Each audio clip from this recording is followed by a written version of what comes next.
Thank you all. Did I just hear the governor say he was born in 1975? Did anybody feel sufficiently old? What?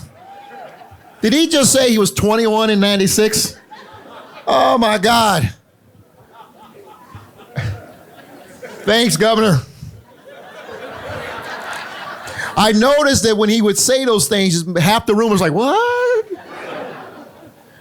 I am so honored to be here. Give yourselves a round of applause to celebrate the life of this Marty. Listen, this is how I saw Marty. Marty was the sweats wearing, shorts wearing in January, former fat dude.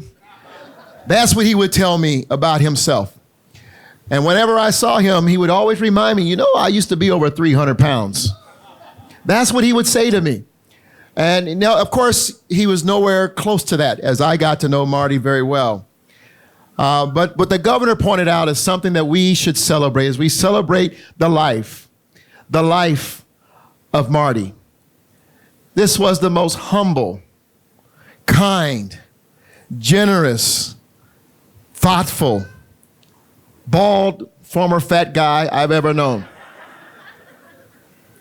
The only time I ever saw or heard Marty not be humble, he actually apologized before he was no longer humble for about 2-3 seconds. He says, I was pretty brilliant in business. He says, Steve Jobs created the iPhone, the iPad, the iMom, iDad, transformed how we communicate. He said, but yet I figured out in Denver, Colorado, how to marry entertainment and LGBTQ. And nobody else was doing it.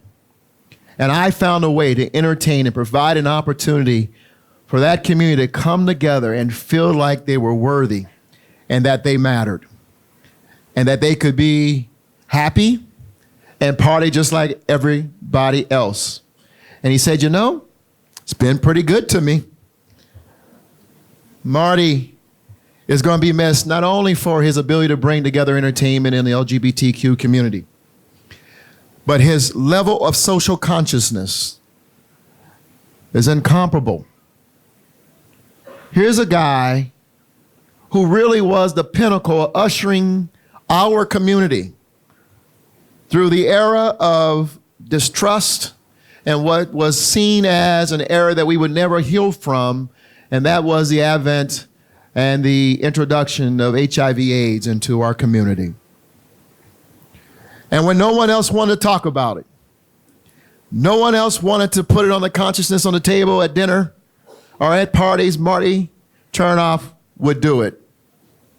And it was through those communications, through those conversations and the courage to meet that challenge that was really something that people didn't want to talk about, that we all became kind of more familiar and comfortable with the fact that we got to face this challenge.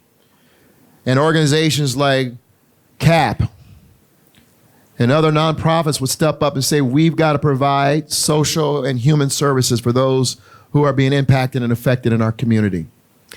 He was an advocate and human rights, social rights, and equity leader in this space before anyone else arrived.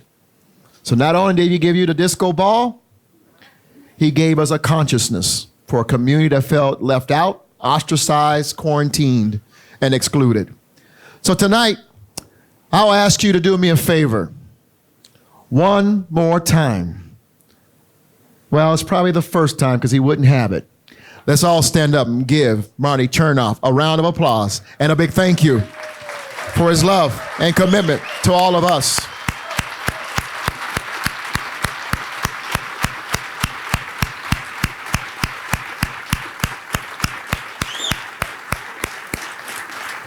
Thank you. Tonight, I'm honored to be here on behalf of the city to say thank you to Marty, to his family, his lovely wife, Kay, his daughters, Lisa, Linda, and Andy and Sarah, and the Trax family. We thank you for giving Marty to us and sharing him with us. And thank you for Trax and Exto for what you mean to our community. It is, in fact, my second home. Every one of my election night parties have been held right here in partnership and in honor of what Marty and Andy have meant to our communities. It was here that I attended my first Drag Nation celebration. They said you can be here for 30 minutes. I was here 4 hours later. I had a ball. It was a great event.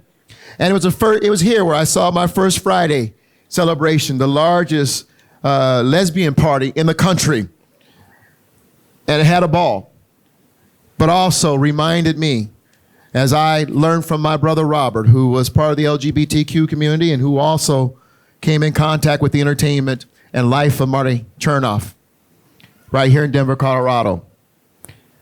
And it's the reason why many of us came together to be a part of this film that I've been asked to introduce for this beautiful human being who wore sweats and shorts no matter what month it was, who celebrated his bald head and reminded you that he was over 300 pounds every time you saw him.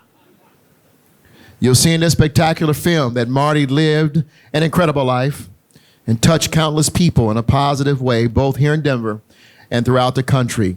People knew him from coast to coast.